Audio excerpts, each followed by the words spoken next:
Okay, hello and thank you for joining us for this IEDE Research webinar. We are living in a time where information is changing faster than ever. The way we learn and share knowledge is shifting from quick updates on social media to long, in-depth podcasts we listen to during our daily routines. This change is both a challenge and a great opportunity for those of us in research and science. How can we make sure our important work and discoveries stand out and reach the people who need them? Today, we will hear from someone who is not just thinking about these changes, but is actively working through them. Simon Jones, an expert in air quality in buildings, who has shared over 1.5 million words through his podcast, Air Quality Matters. He's a great example of how to connect research with the public in a meaningful way. In this session, Simon will discuss what he has learned and provide us with ideas on how to improve the way we communicate our own work in this fast-changing world. I'm Professor Hector Altamirano, and with my colleagues, Professor Anna Mavrogiani and Dr. Yashu Shu, we will be hosting your today's session. But before we begin, I would like to briefly introduce the broader research landscape at the UCL Institute for Environmental Design and Engineering, IDE. Our work is organized around 8 key themes, research themes: light and lighting, acoustic and soundscape, climate change and cities, smart building and digital engineering, life cycle assessment and circular economy, energy use and retrofit, system thinking and transdisciplinarity, and moisture, temperature, and air quality, which is the theme responsible for today's talk. These themes reflect our commitment to creating healthier, more sustainable environments through rigorous, impactful research. I'm very pleased to introduce Simon Jones. So Simon, if you can share your screen, please. Thanks, Hector, and nice to meet everybody. And thanks very much to UCL and the team, Hector and Anna, for the invite to talk to you today. Thanks for the introduction, Hector. This is an odd presentation for me in many ways, because most of the time I get invited to talk about ventilation and air quality in the built environment. But as Hector noted, one of the things that I've been doing increasingly over the last year and a half or so is working on a podcast called Air Quality Matters. And this has really enabled me to walk the walk on the subject matter that we're talking about today. And that's how do we communicate technical subject matter in ways that resonates with audiences outside of our typical echo chambers. And I'm sure many of you kind of get this idea. You know, we've all been to conferences, technical conferences that are very important for us in the academic field. And it's great because we see the same faces and we get to catch up with people. But very often we come away from those events wondering sometimes if anybody new actually heard what we had to talk about this time, or whether we're just repeating the same mantras into our own echo chambers. And this was a feeling that I had, a profound feeling that I had several years ago at a couple of conferences where I'd been lucky enough to have some amazing conversations with, frankly, world leaders in their field in air quality and ventilation.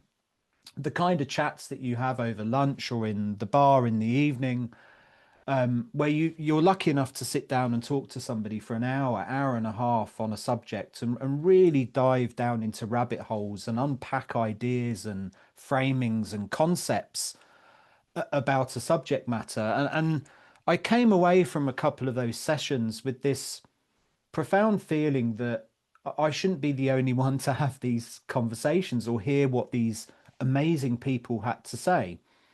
And at the time, I'd been listening to a couple of well-known podcast hosts from the States who deal with technical subject matter, long-form podcasts, an hour and a half, 2 hours, sometimes even 3-hour podcasts on subjects. And it gave me this idea of, I wonder if this was something that I could do. So I committed to it for a year, and said, right, I'm going to try and produce a podcast, a long form podcast for a year, once a week, and then have a think and see whether this is something that I think is resonating, people want to listen to, and it's something that I could even do. And this is where this 1.5 million words things came from. What became apparent very quickly was that in an hour and a half, 2 hour conversation, there's close to 15,000, 20,000 spoken words of content on a subject. And when you have to produce a podcast, you not only have to actively listen to what's being said in a podcast, you then have to technically listen to it again when you're editing it. And then very often you're passively listening to it when it's been produced and kind of checking that everything was okay and listening to it again. So over a course of a year, I probably listened to close to 2.5 million words, spoken words of content on my very particular narrow focus, which is ventilation and air quality. And in that process, and in the process of commercializing and trying to make this more successful, I've learned a few things. And it's that today that I wanted to try and impart a little bit. So it's a little bit of a departure from my normal presentation. So this is the first time I've done this.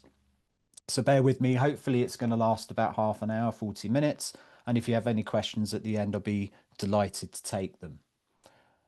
Before I start on the content of air quality and on the content of communication and why it's so important, I do just want to introduce you to a story.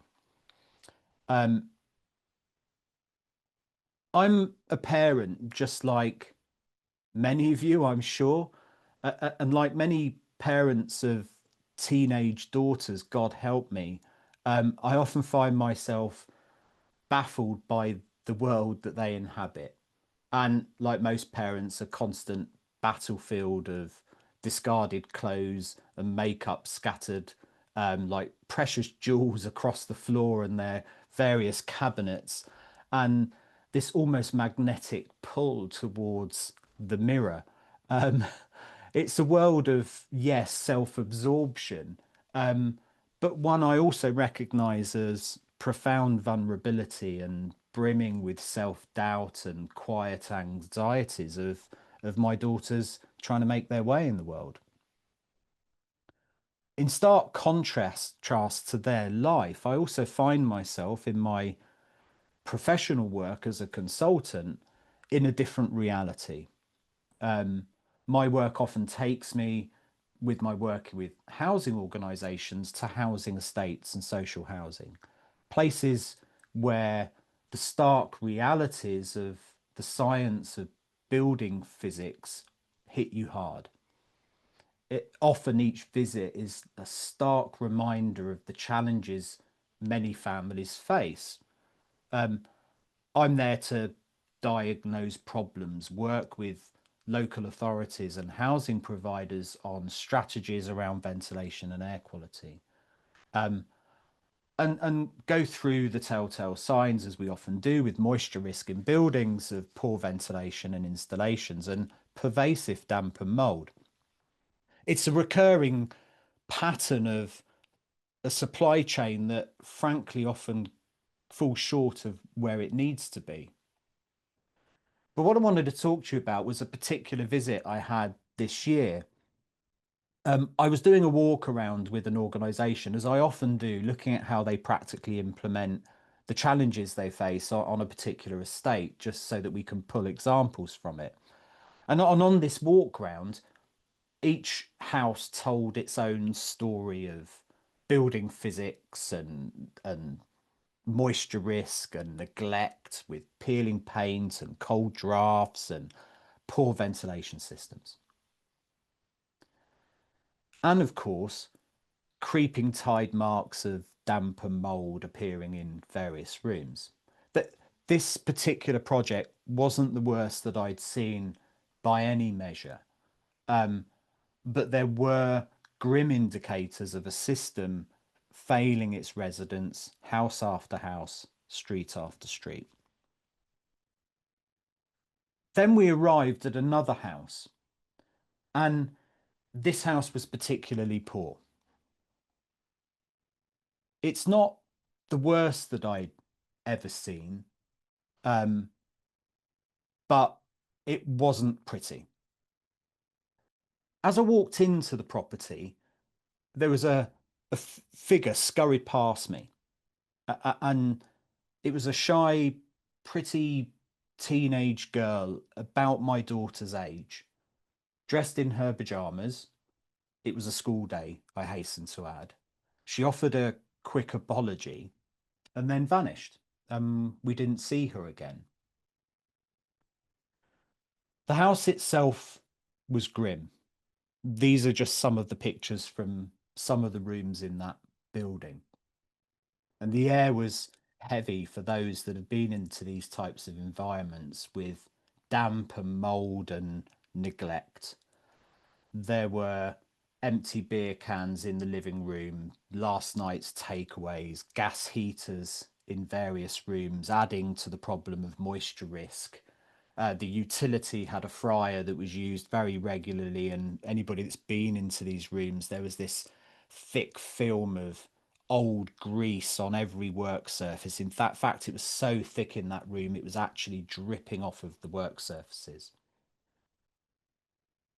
But then we stepped into this young girl's bedroom, and it was stark.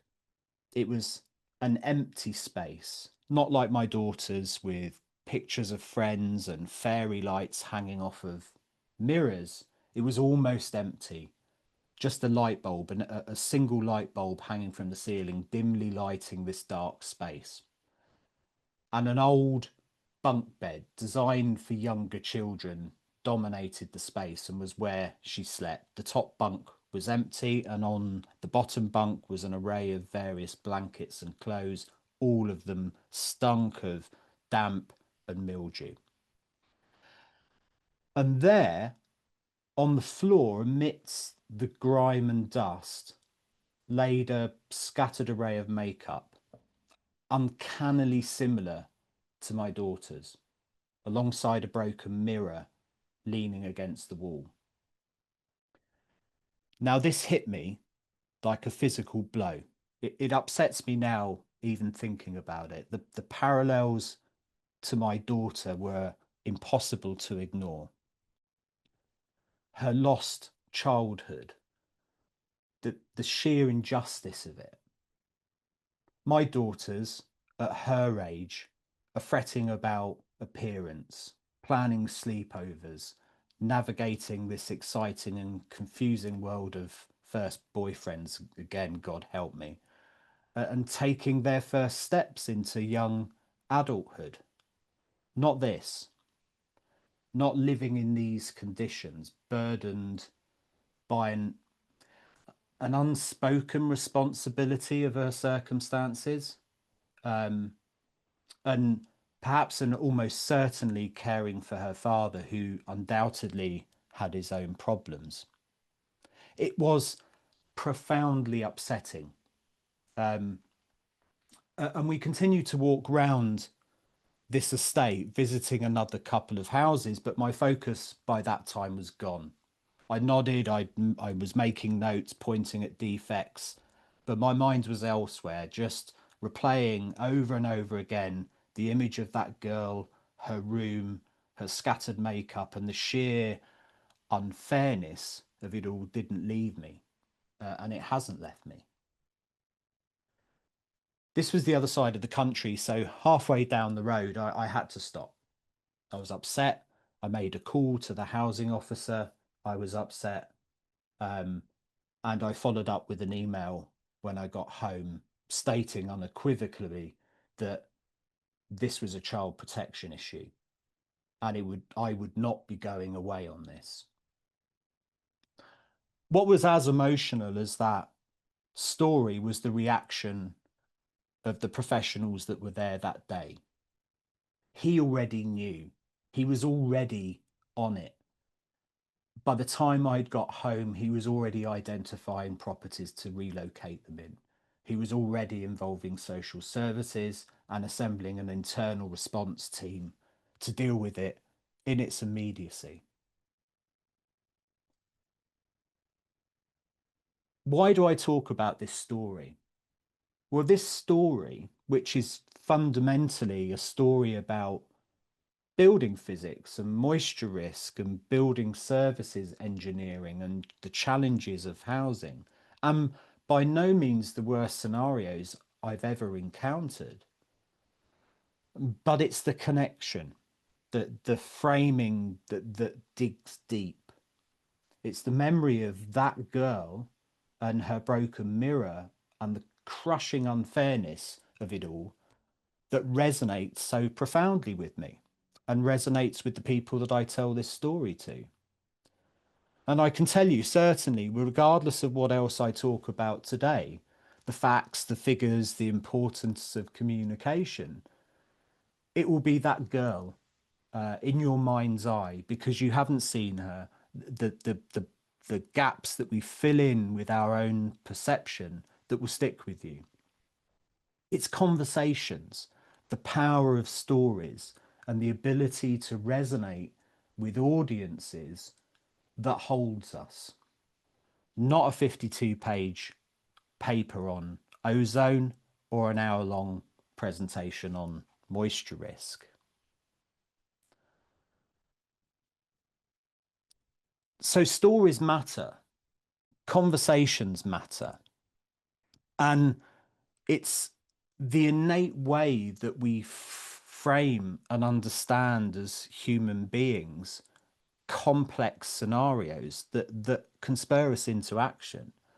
It's human stories that resonate deeply, far beyond statistics. And it's the power of the spoken word that enables us to convey complex realities of both the technical and the emotive.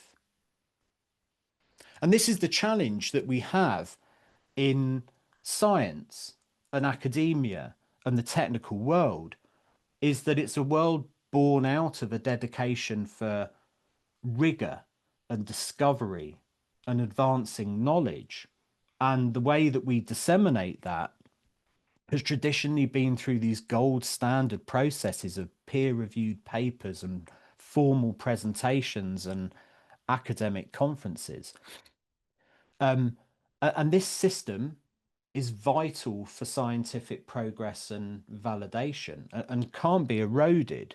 But at the same time, we have to be aware that we're in this new world, a reality where how we consume information has changed out of almost all recognition. There are currently 5.5 billion internet users on the planet, and just as many of those are consuming that content through mobile devices. It is an attention economy. With we spoke about just before we came live about the attention span of people dropping. The average on-time single screen attention span in the US is currently down to about 47 seconds. I'm sure many of you are listening to this presentation right now with several screens open at once, and it's almost impossible for us not to divert our eyes from one screen to another. We're fighting for attention, for information. And that asks some critical questions of us. Given this new reality, how do we ensure that vital scientific work not only maintains its rigor, but also reaches and resonates with and influences the diverse audiences who need to hear it? How do we move beyond our traditional echo chambers and take control of this new environment? So what I want to talk to you about and just put a few things in front of you as part of this talk is this idea of embracing conversational communication, something that I've been doing quite intensely now for a year and a half, and maybe try and share some of the things I've learned from it. The fact that there's an innate human preference for dialogue and narrative. We yearn for it, and it enables us to foster connections and understanding that we don't get through other mediums. If most of you cast your minds back to the last technical or academic conference you went to, very few of us remember specific presentations, but we will remember the conversations that we had over lunch or in the evenings or at the coffee breaks surrounding those conferences, and the connections that we make. It's often why we go, and it very often why we go to these events. And particularly in a world that's moving increasingly towards artificially generated information, the importance of building trust has never been so prevalent. To trust, the trust inherent in authentic individual voices is going to be so important. And what better way to do that and foster it than through conversation? I believe, and increasingly believe, that the answer lies in complementing our traditional methods of scientific rigor and dissemination by embracing these conversational approaches. It's by making our science more reachable and relatable and memorable that we get to break out of some of these echo chambers. So takeaway one: beyond the PDF and adapting to how people consume information, the reality is that how we consume information in 2025 is almost completely different to how we've been communicating information 10 years ago. The average daily consumption of video content on mobile devices in the US, as an example, is 4 hours. It's overtaken traditional television. A mobile growth of video in 2024 is still well over 10% per year. It's nearly 17% per annum. 95% of all internet traffic by bandwidth, by size, is short form video content in 2024.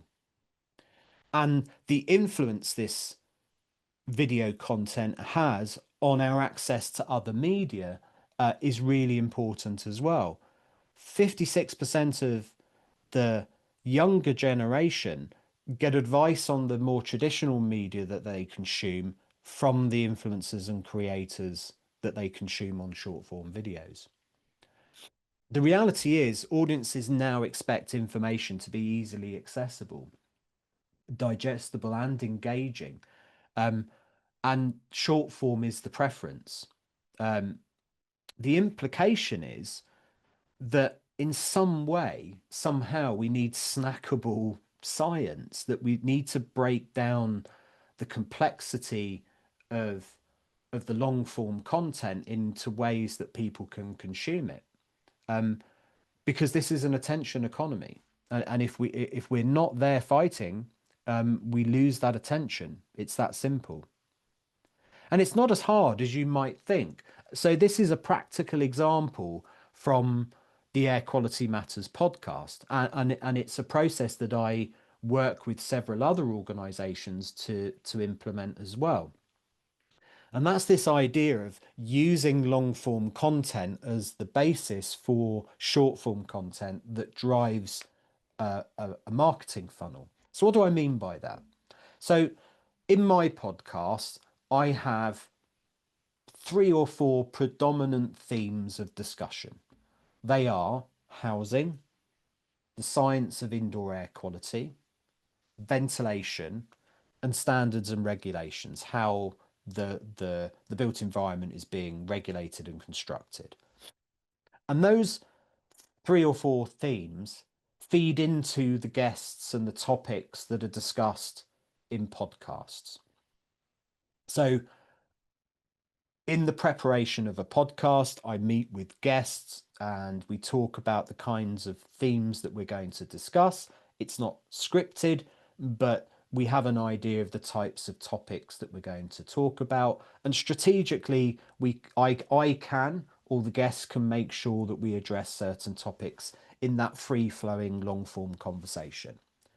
So that podcast is recorded, typically lasts an hour and a half to 2 hours. And during that process of conversation and active listening and engagement, we lay down a recording, both audio and video, of that conversation. What people don't recognize is behind that foundation of a conversation, which is very easy to have if you're interested in the subject and understand a little bit about it, is behind that there is an enormous amount of content that we can use and to disseminate and bring people back towards the longer form content. So as an example, the transcript from a podcast, which is typically somewhere between 10 and 20,000 words, I can use with AI and large language models to chop up and summarize and create blogs and newsletters and add copy for social media, all of which drives people to a particular call to action of perhaps accessing my website where there's more information. We can also use that video content from the podcast and create shorts that can be added to YouTube. We can create clips that try and entice people to watch the longer form podcast itself. Those videos can also be used in the social media channels to drive interest. From that one activity of sitting down and talking to somebody for an hour and a half, 2 hours, we create this whole ecosystem of information that's building on those themes, creating narratives and driving interest towards a particular goal. And it's an incredibly powerful resource of content. As a marketing person, over the years, I spent years trying to extract blogs and ideas from people to write an article or an editorial or a white paper on something. And it was painful, I can tell you. But every week, without any effort at all, or large, comparatively very little effort, I have 15 to 20,000 words of content to work with.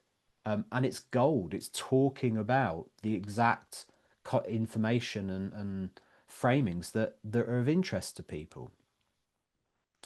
One of the other things that I'm able to do from that content with the partners of the podcast is we're able to understand the framing and narrative of the sponsors and podcasts, look at the transcripts every week, and create a bespoke report for each of those partners every week that pinpoints parts of the discussion that fits the narrative of the sponsors.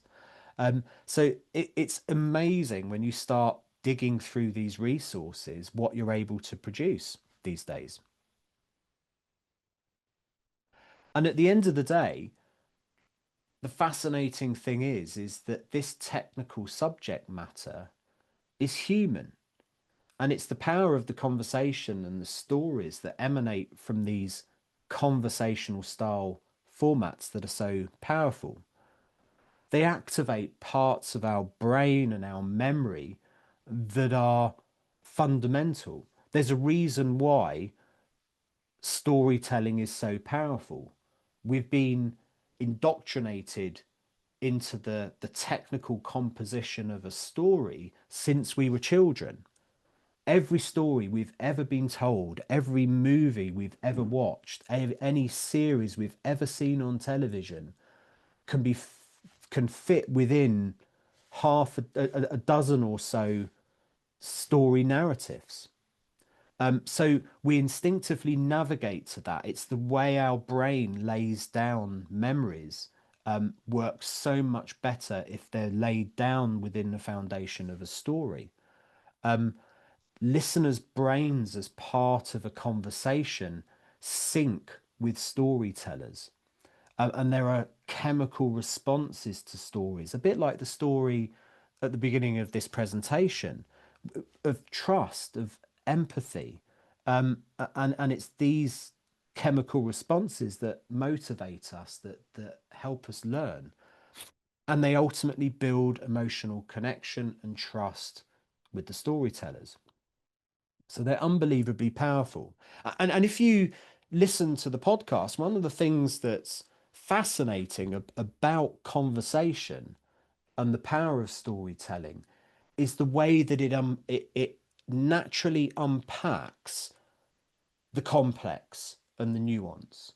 You find two people talking over a period of an hour and a half, searching for analogies or ways of explaining or stories that build upon that bit of knowledge or science, or reflections from the other listener or the other party saying, yes, I had something similar. There's this natural desire to connect and unpack and frame and build familiarity in a conversation that I haven't seen anywhere else. And if you technically listen to those podcasts, you actually see that happening all the time.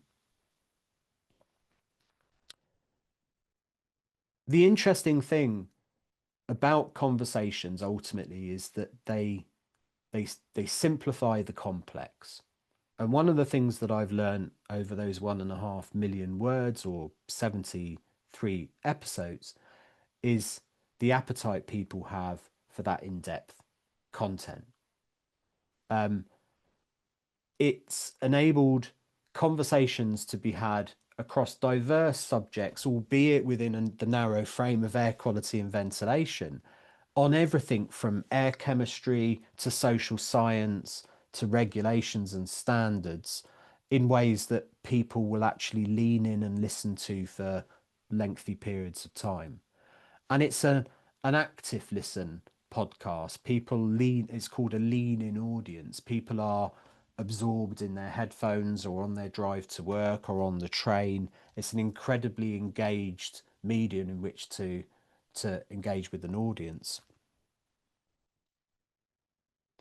And that's why we've seen such enormous growth in podcast listenership. So for all the academics, there's no reference on this table or key, so my apologies. But effectively, there's about 600 million global monthly listeners at the moment to podcasts, and the US monthly listenership alone is I think close to 170 million a month.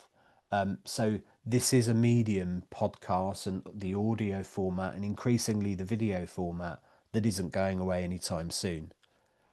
The reality is that people that actively take the time to listen to things like podcasts are incredibly loyal. They're building long-term trusts with episodes. Typically, about half of the people will tune into a new episode within 24 hours of it being released. 40% of listeners now prefer to watch podcasts on video format, and 84% of Gen Z consume podcasts with videos. So again, the video format is an increasingly important part of how we communicate. And that's really what the Air Quality Matters podcast has tried to do over the last year and a half, is reach out to these audiences with technical subject matter in ways that is more consumable. The other thing I want to talk about is the power of trust in individual voices. We're in an era of declining trust in many institutions, and individual voices matter more than ever. In the US, universities have declined 4 percentage points in trust, and public health departments saw a 3-point drop in the period of 2021 to 2024. Yet, the global majority do trust scientists as individuals, and 83% of people believe scientists should communicate their research publicly. Science is ultimately human. We trust voices before data, and it's one of the things that we're not very good at in the academic community, is putting the people front and center. And I'm a complete fanboy of scientists. There are amazing people, interesting people doing phenomenal work, driven, motivated researchers that never see the light of day, doing work that changes the world. These people should be heard. And if we don't find ways of getting those voices to be heard, particularly in this era of artificially generated content, we risk being washed. The scientific community risks being washed away, is my view. And I think increasingly, as we see the advent of AI, it's going to be more important than ever for people to trust in real people. So how do we build trust? How in the academic community and people in the technical community do you actually genuinely build trust? Well, it takes work. There's this 7-11-4 rule, which talks about the amount of accumulated exposure in time, the amount of touch points that people need to see that source of information coming from, and the number of different locations they need to see that from before they build up a familiar bond with that source of information. And it requires more work than you think, but strategically is possible. Familiar voices and consistent presence builds trust. Neuroscience shows familiar voices activate the brain areas of trust and social bonding. There's an interesting statistic from podcasts that listeners, frequent listeners to a particular podcast, will trust recommendations and advice from a podcast host more than they'll trust advice from a family member, which is a bit frightening, particularly with some of the podcast hosts that are out there. But the core idea is that trust typically isn't built in a single moment or channel, but through repeated, varied, and meaningful interactions over time. And you don't achieve that accidentally. So that framing that I showed earlier with what we do with just a single podcast is a really good example of that. Strategically, we have something we want to discuss. Strategically, there are talking points within that long form content, and we break that content up in a way that increases the chance of exposure time, increases the amount of touch points that somebody has with those frames and narratives, and increases the locations in which they see it. So over time, and we call this resonance, what you're looking for is your information resonating back to you with a life of its own. People using your terminology, people using your framing instinctively, and it growing legs and going off into the world of its own accord.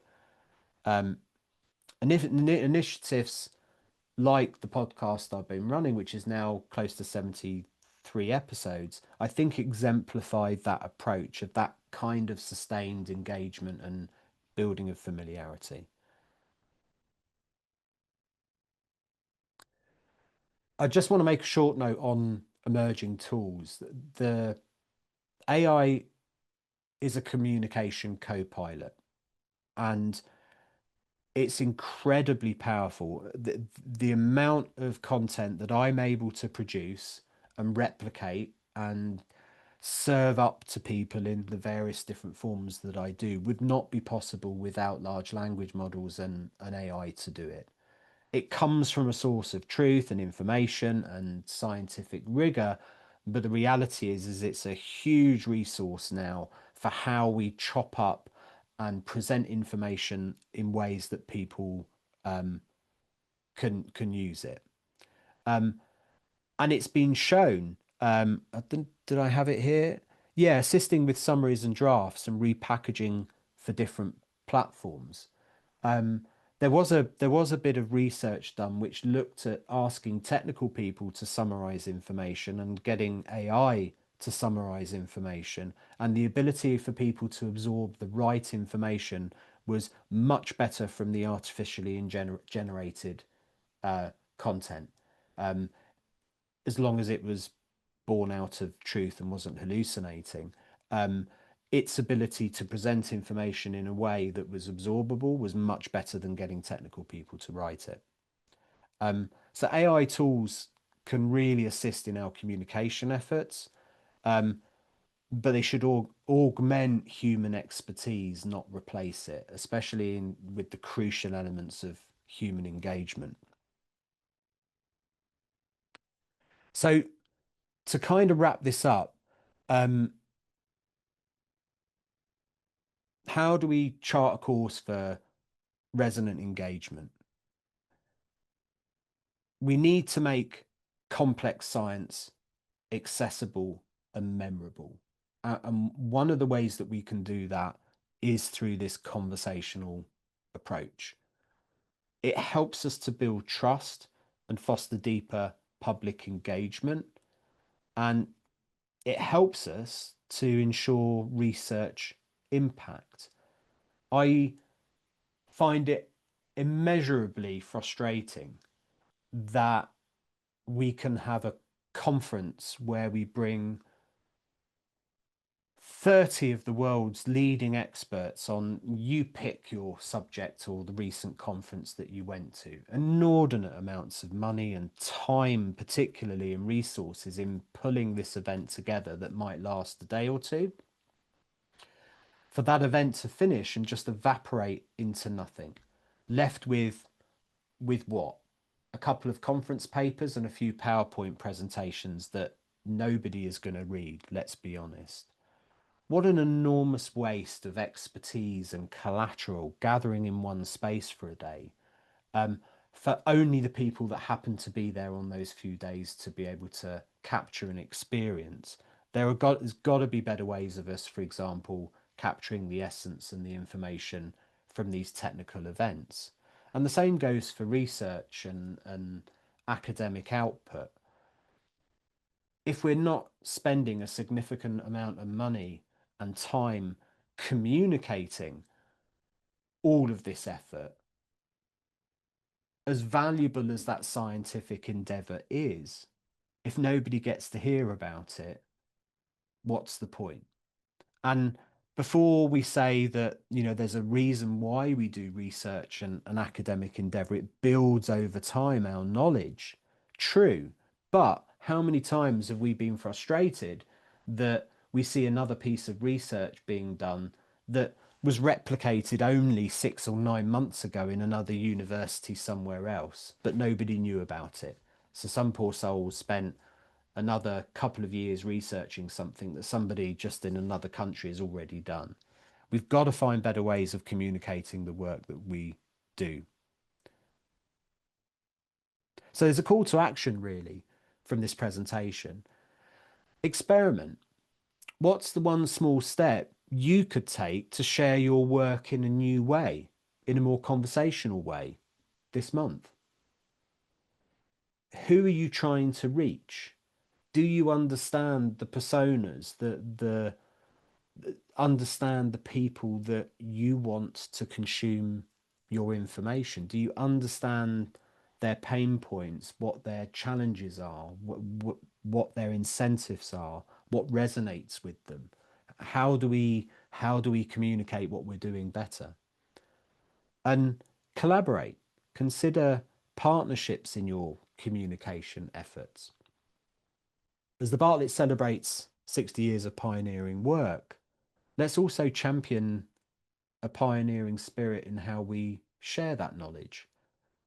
Let's ensure that our vital insights don't just fill journals, but shape the understanding of the wider community and inspire action.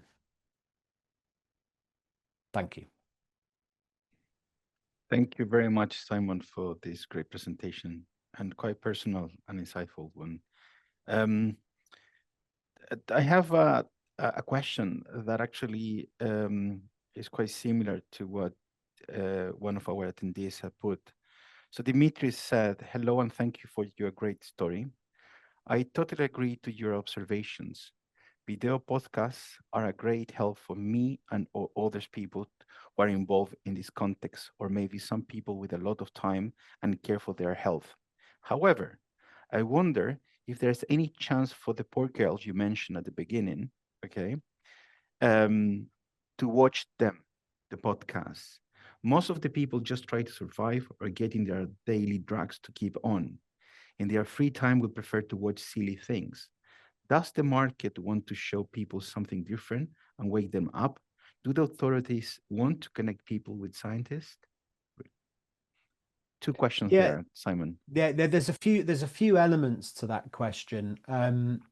If I to try and pick out a couple, I don't know if I'm going to be able to answer it fully, but to pick out a couple of elements, you're absolutely right. Some people, many people, are fighting other battles and accessing technical information or standards or trying to understand the physics of their home environment is so far down the list, it's not going to even register. But that's what communication is all about.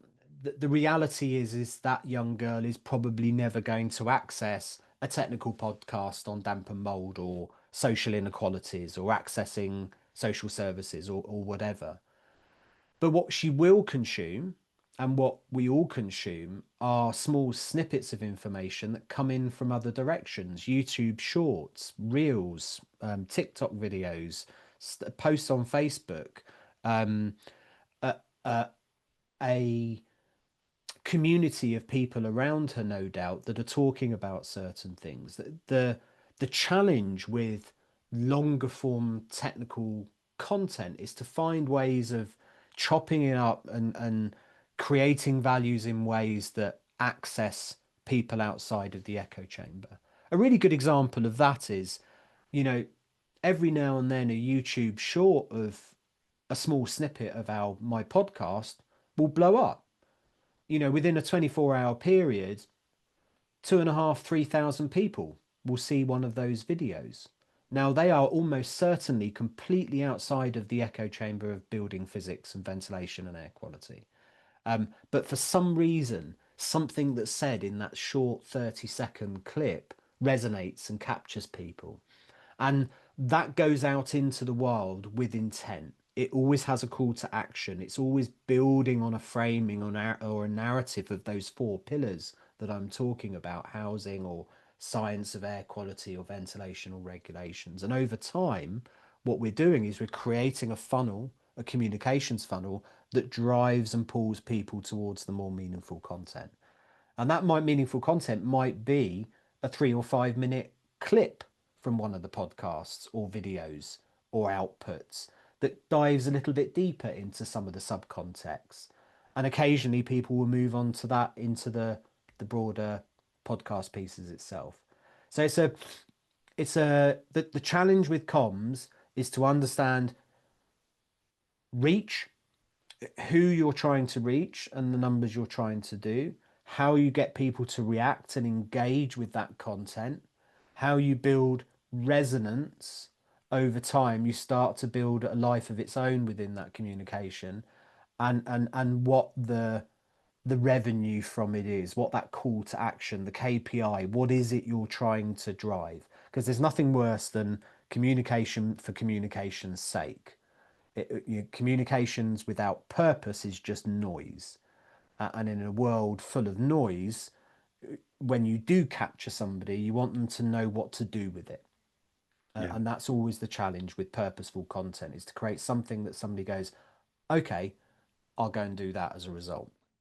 So you'll notice everything that gets put out, mostly by myself or I try, will always have a call to action, something we're trying to ask people to do to try and build that engagement over time.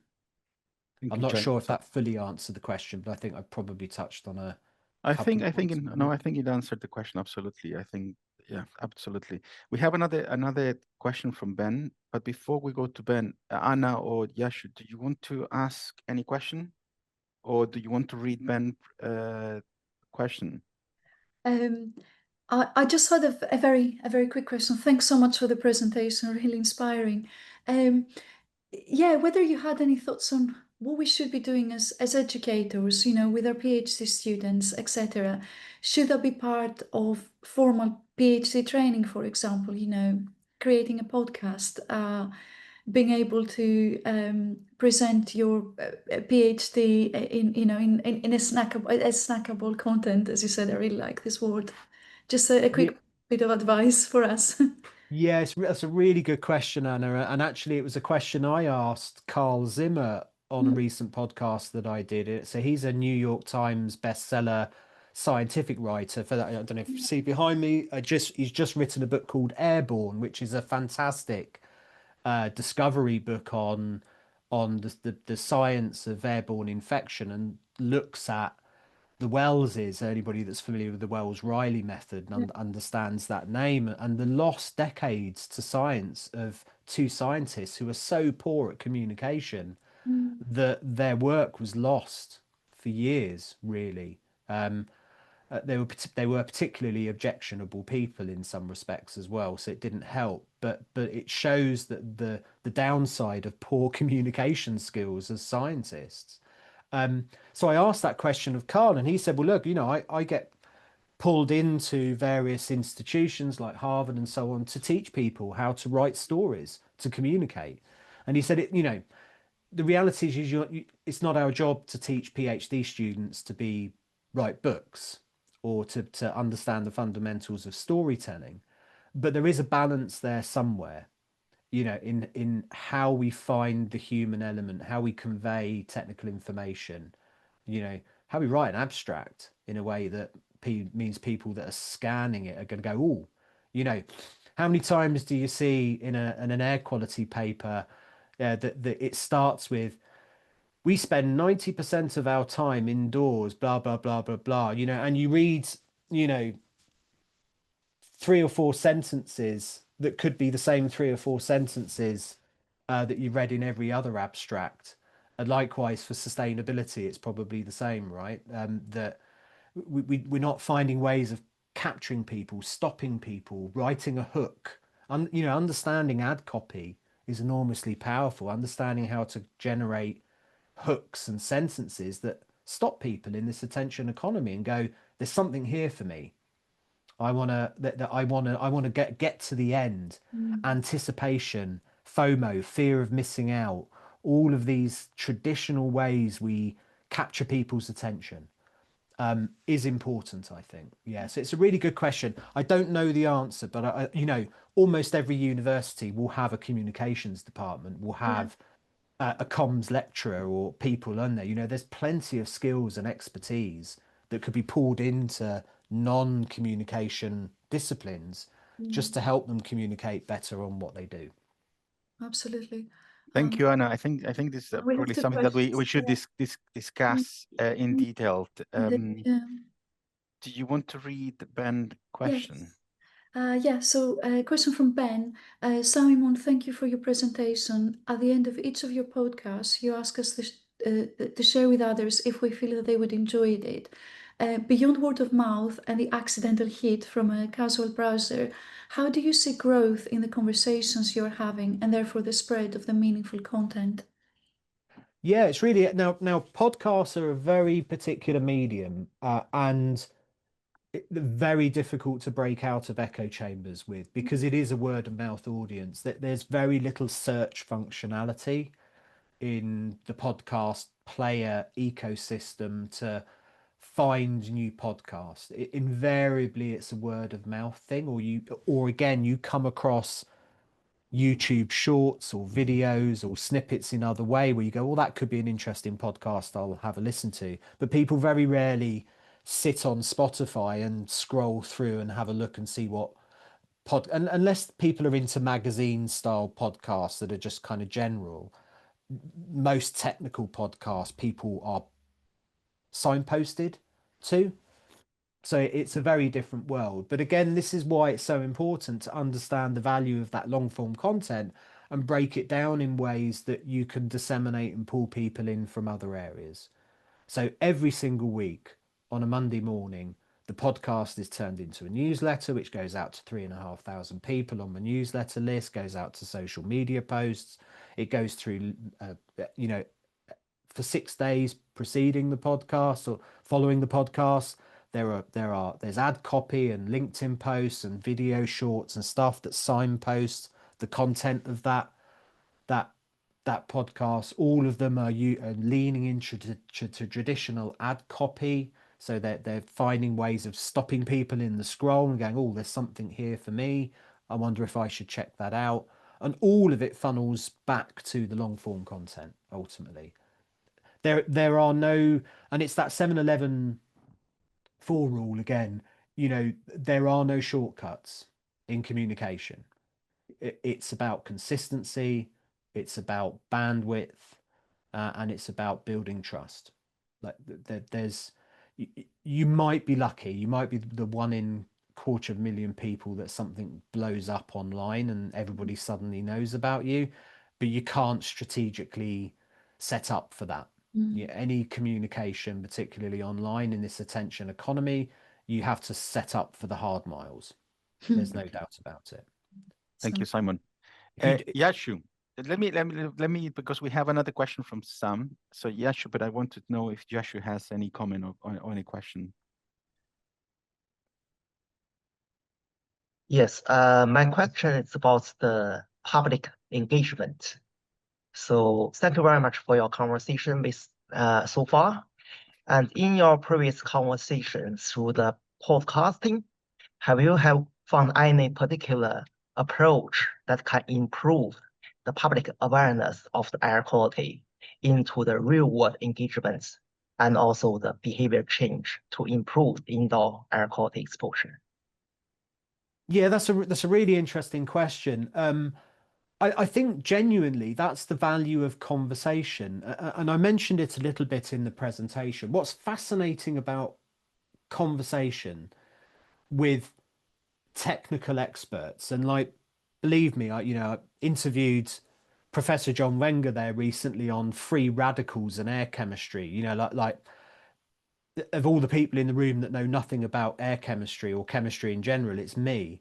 But what's fascinating about a technical subject in a conversational format is the way you tease out ideas and explain. It's that kind of Feynman approach of explaining to a 7-year-old, or as if I'm a golden retriever. You need to find ways of building a picture for me that explains what a free radical is and why it's the engine room of air chemistry.